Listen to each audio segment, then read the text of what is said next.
Well, slap me silly and call me Joe Carter. Call me Pat Hentgen. Toronto, Canada, World Series, here we come. I'm gutted for the Seattle fan base. I'm elated for all of Canada. Chad Chop is with us.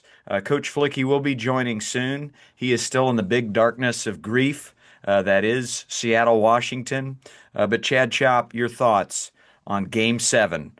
The shot heard around the world, heard around North America. It literally, pun is intended. It swung all your travel plans. I know that. You were looking at Hollywood, and now you're heading to north of the border. So that was unbelievable. That was an incredible moment. George Springer, Game 7, spectacular. He's a big game player, and so it was cool. You saw some interviews with him talking about just how he's able to slow it down and come through in those big moments. But yeah, dude, that was unbelievable. Dodgers, Blue Jays, here we come. You're heading to Toronto. I'm excited. Well, I mean, a lot to unpack here. George Springer, the only position player for the Blue Jays that has been to a World Series. There's been some pitchers that have been there, but he swung them into the World Series knowing none of them had ever been there. Yeah, I mean, he's on the top five of most home runs in playoff history. He hits big bombs. Um, say what you want to say about 2017. He got booed in Seattle. He'll get booed loudly in LA for the rest of his life. That just comes with the territory. But he has somehow turned the page and said, you know what? Let me put Canada on my back here, um, and just continue to have big hit after big hit with a shattered patella. The guy literally shattered his patella 2 games ago, and then bang, he does that. In the post game afterwards, he thanked the two guys in front of him, the guys that got on base. A great AB for a leadoff walk, by the way. Hashtag leadoff walks.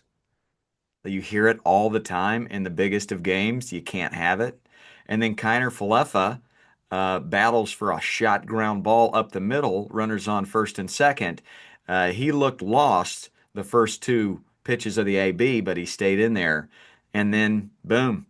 Um, I'm very excited to get up to Toronto. I'll fly in tomorrow. We got Media Day Thursday. We'll interview a lot of friends of the pod there and get some good content. And I'm excited to shake Don Mattingly's hand once again. I've shook it once in an airport, and it smelled like mahogany and cinnamon, and it felt like firewood. But it's his first World Series, Donnie Baseball, royalty.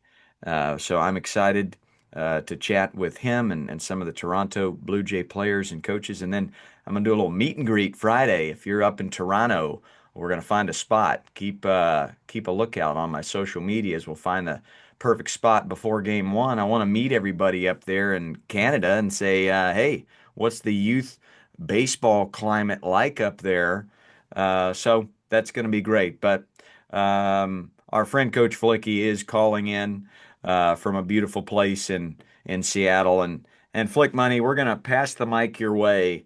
Maybe you can speak for the hundreds and hundreds of millions of Mariners fans that they thought it was there, and then in one blink of an eye, one George swing, Springer, it was gone. Didn't we almost have it all? The nights we held on till the morning. Coach, good morning. Thanks for having me on from rainy, gray, cold Seattle, Washington. Am I supposed to be, I don't know how to feel. Am I supposed to be glad that it happened or sad that it's over? Kind of a mix of both. I feel like I could eat a big bowl of dog food right now. And, I'm really hoping that Dan Wilson and the boys can learn from this. There's some, they didn't play their best ball, they didn't play a clean series. Left a lot of meat on the bone. So There hopefully there's going to be an improvement salute. But right now, do we have a sad bowl of soup or a big plate of dog food salute? I think it's just a picture of your face right now. We just hold up a picture of Coach Flicky's face. You sound like you're speaking through tears. If anyone from the Alpo Corporation is looking to sponsor someone, you could send those dollars my way. Really appreciate it. I'm I know it's too soon. It's too early to even really be talking about this, but what was a Seattle fan feeling before that home run and then paint a picture of what it felt like when Julio swung and missed for strike three. Like a big swing of emotion, I'm sure.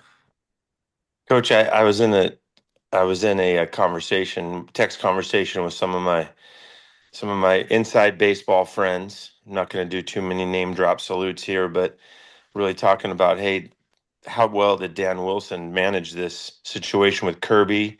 Starting Kirby had a horrible previous start, and then Wu is, waiting in the wings, who was the best pitcher in baseball for about a month to 2 months, maybe earlier in the year. And how do you handle that? And I thought he handled it perfectly. We were going, God, this is great. Wu's dealing, everything has gone just perfectly. We got a 2-run lead, and as soon as the leadoff walk, I started to feel this little twinge in the belly. Lead off walks, man. Leadoff walks, yeah, at that level, and that's how the Blue Jays had scored their first run was a leadoff walk. So I was like, there's a twinge, and they get a knock. They sack bunt, thanks for the free out. And as soon as I saw Dan Wilson walking towards Wu to take the ball, and this is nothing against Nunez, who's been lights out, but I was like, 6 outs just seemed like a mountain. But they went to Bizardo instead, and you I can't mean, I'm sorry, get them on Bizardo. Yeah, base. yeah, yeah. Went to Bizardo. Did not go to Nunez. Yeah, Yeah. that was the big. But I just got a sinking feeling in my guts. Well, And even Joe Springer, Davis brought it up on the pod. Like Nunez is not up right now. right? It's Bizardo. But you've got the top of the lineup coming up, and afterwards, Dan Wilson said, "Hey, Bizardo's been strong all series, all season. That was a great spot for him." Hindsight's 30-30. Nunez still let up two runners with nobody out the next inning, so you never know what would have happened. But that Bizardo fastball, after pitching 2 innings the night before in a 5-0 game, um, I mean, it went right to the barrel of George Springer. Yeah, it did. And uh, one of the things that one of the inside baseball folks mentioned was that Seattle needed to not throw so many fastballs in the strike zone, that nobody in baseball is better at ambushing the fastball in the strike zone than the Toronto Blue Jays. And if you want to see who spearheads that effort, it's George Springer. He not taking a fastball on a 1-0 pitch in the strike zone that he can get his barrel to. So, yeah, I could almost feel it coming ahead of time. The guy's been clutch. Going back to previous conversations about what does it take to be clutch, he clearly is calm, relaxed, focused, dialed in, and whatever excitement and adrenaline he's able to focus that into. It's going way back. He was huge for the Astros in 2017. He's hit many of these big home runs, had big knocks, but the Blue Jays haven't been in contention for a while, so it's easy to see him fall off the radar screen of our conversations for a while. But man, that dude, I mean, they're gonna need a skateboard to carry his lower 48 man bits out of Toronto, try to fly him across the country when they come to LA. Yeah, I think he and Vladdy Daddy Jr. could be they could be the presidents, co-presidents of Canada. I'm not sure what you call the chaplain of Canada, the prime uh The prime prime president. rib, the Yeah, the prime rib prime of rib. They could Canada. be the prime ribs of Canada right now, and they'd get full votes. Before we set up Dodgers And Blue Jays, World Series, one for the ages. Dodgers sweeping four. Um, Seattle, will they be back? Are they the king of the West? Is this just the start? I believe so because what they've done is they've developed young pitching. And young pitching is going to keep you in it. Can they re-sign Josh Naylor? I feel like Nails is a huge reason for that run. He's got that some sauce. So it'll be interesting to see from the business side. It always is what they're able to put together, what they're able to maintain. Can they get better? But this was Dan Wilson's first run. First run. What a debut season for a brand new big league manager. I feel like they have a lot of great pieces. There's room for improvement, and they were one. It came down to the very end. It was a beautiful run. So I think they're going to be back, and not that it's going to be easy, but we'll see. Chad Chop, the elation that we saw from Toronto, Canada last night when the home run was hit, these are, I mean, this is a whole generation of fans that has not seen a World Series, and you felt it. It's two fan bases that were so doggone desperate and so into it. That's what was gut wrenching. You're gutted and you're elated at the same time. But do these Blue Jays have a sniffing chance against your Los Angeles Dodgers, Chad? Yeah, I mean, yeah, it's baseball. So, absolutely. They've got momentum. They've got a dude who put the country on his back with a shattered patella. Then he sheds the tarp right after for all of his interviews. Yeah, they've got some, obviously, Vladdy. Um, they've got some mojo going right now. So, yeah, they have momentum. But ran the numbers, went ahead and it's 2025. So we're able to use some AI and simulated it. It's a 90% chance the Dodgers win. You and I talked before we came on. That was probably the same percentage that the Oakland A's would have had in 88 going up against Gibby and the Dodgers. And it didn't go according to script. So that's why we love baseball. Anything can happen. But if you extrapolate this over a number of series, the Dodgers are going to win 90% of the time. So I think it's got to be the Dodgers are the heavy favorites. But once again, this is why it's the best sport in the world because it could go either way. One swing of the bat, just like we saw from Springer, can change the whole thing, just like Freddie Freeman did in game one last year of the World Series. So it's going to be a big time dude making a big time play. And it's probably going to be an unsung hero that does something pretty special. But you've got to, if you have to pick, it's got to be the Dodgers in five. Did Ty Cobb come back from the dead and change his name to Ernie Clement? I mean, who's talk about an unsung hero? The guy batted like 900 in the CS. Sorry, gonna give the MVP to Vladdy Jr., which you can't blame him. But that dude, it's hard when the bottom of your lineup is batting 800, you know? So, any file, either of you, on the Ernie Clement show? What?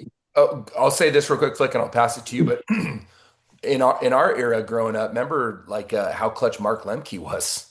And Mm. like Lemke was like, dude, a glove first, second, third, and fourth, and then a bat fifth, second baseman. But he got into the postseason and it was like well over 400 batting average. So yeah, here's the thing: those unknown dudes get fastballs, right? And if they're not afraid of the big moment and they can just not make it bigger than it is and not try to do too much and grind and put the ball in play, then over a playoff series or a playoff run, they can have a lot of success. Flick, what were you going to say? Well, first of all, before Flick Money hits on Ernie Clement, when you type in the Google search Ernie and you get to ERNI, right before famed actor Ernie Hudson and incredible golfer Ernie Els and Muppet character Ernie, guess who comes up? Ty Cobb. Ernie Clement. Yes, Oh, my cop. Coach Flicky, your thoughts on Ernie Clement and his beard?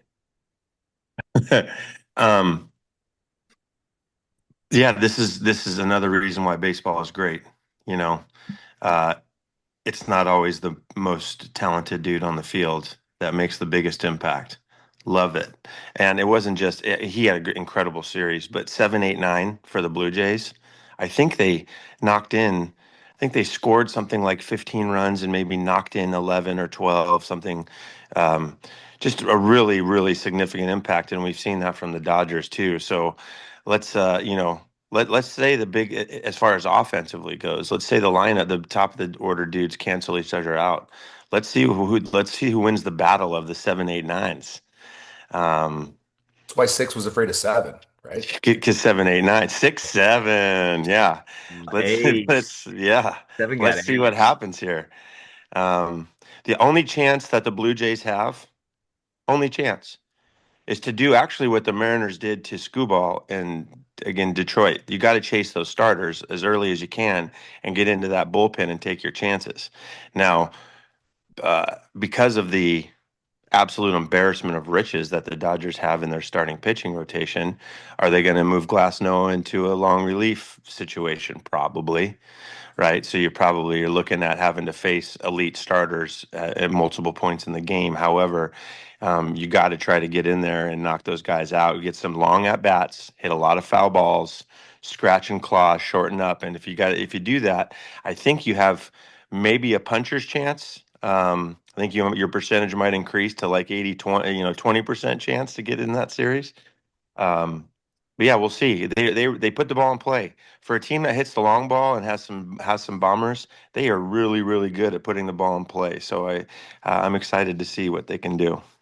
Yeah, let's see how annoying and how much of a pest they can be with their at bats and just grind on this starting pitching of the Dodgers. And then you've got 3-run homer danger with Vladdy. Is Bo going to be able to come back in there? I mean, this is without Bo Bichette for crying out loud. 200 hits a year, Bo Bichette. Yeah. Uh, and Yeah.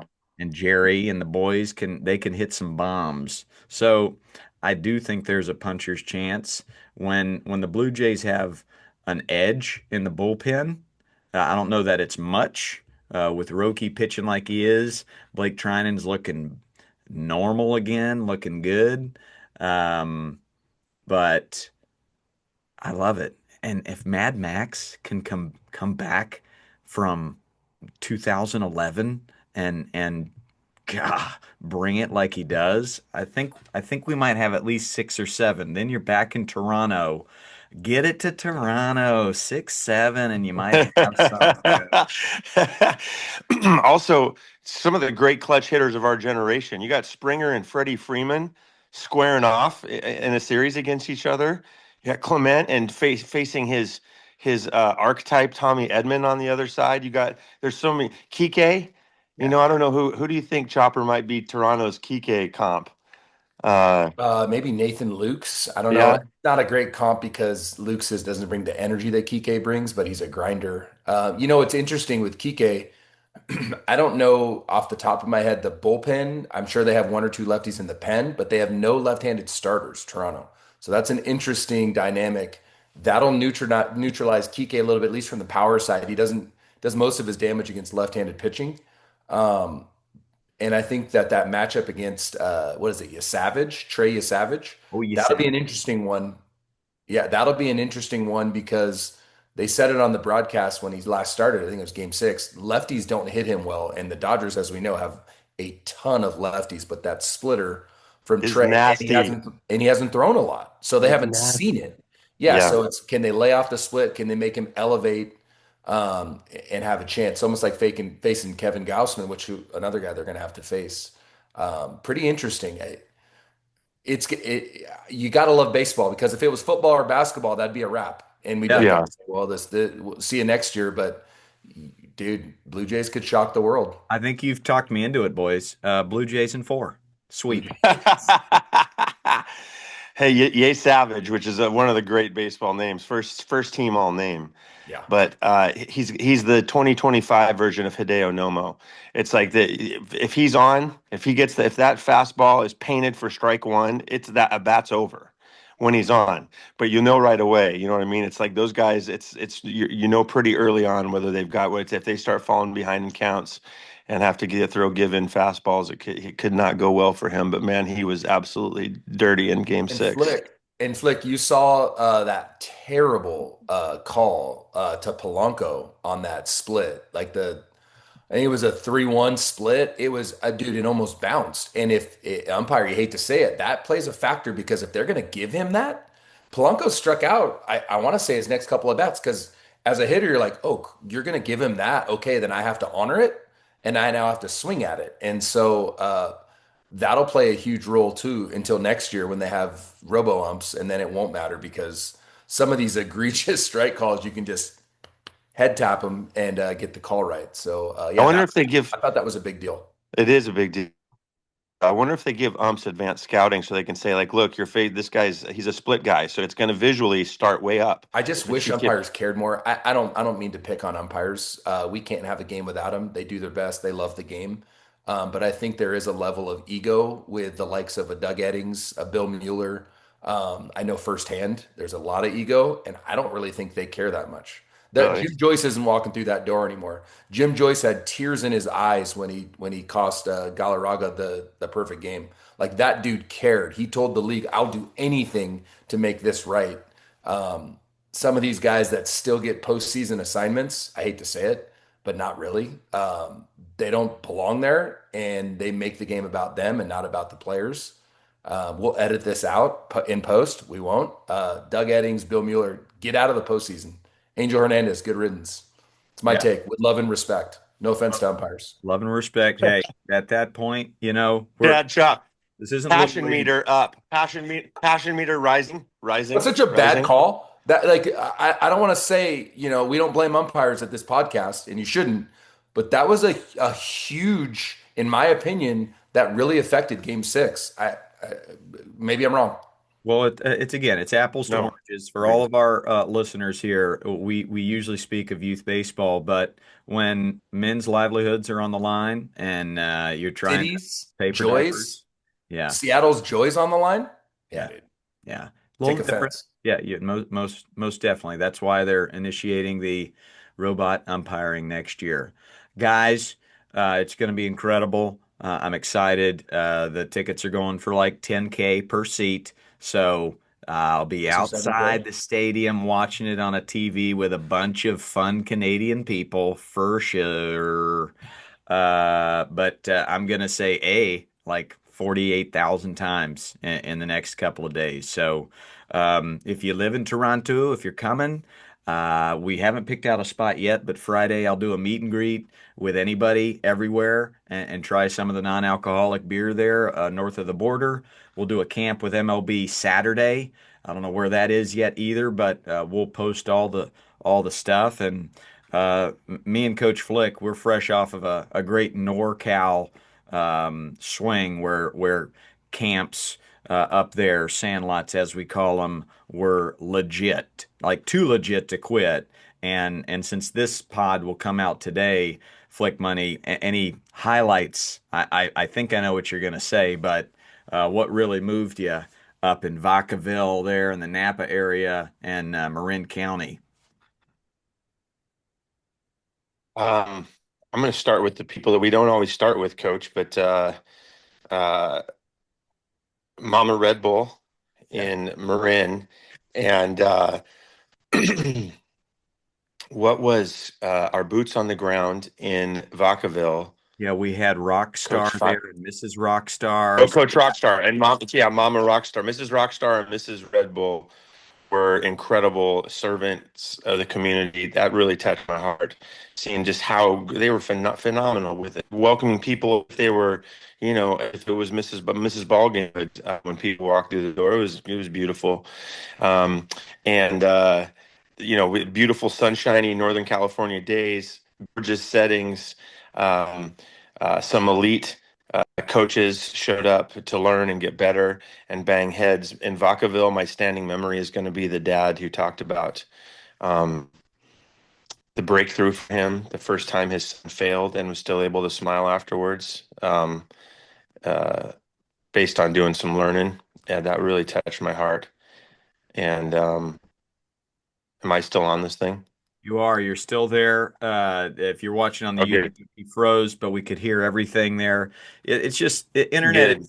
is pretty wacky in the whole Pacific Northwest today, and that's just how it's going to be. There's too many tiers. When water flows from eyeballs and hits Wi-Fi routers, good luck. But NorCal was really amazing because again, there are parents that stay for these coaches conversations that isn't just for coaches, it's for anybody navigating youth sports.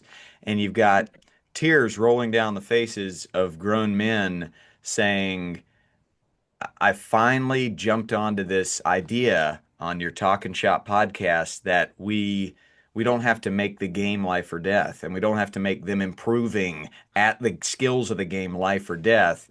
And I finally came around to when he failed in a game, I said, "Hey, it's okay, buddy. You'll get him next time." And that was the first time he saw his son smile after a failure. And it crushed him, in a good way.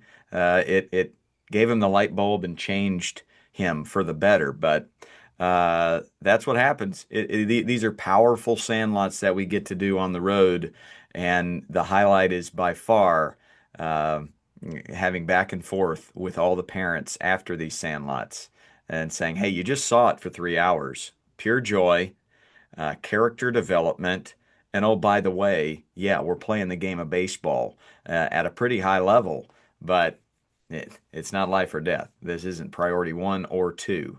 The winning is all a byproduct." So, good stuff there.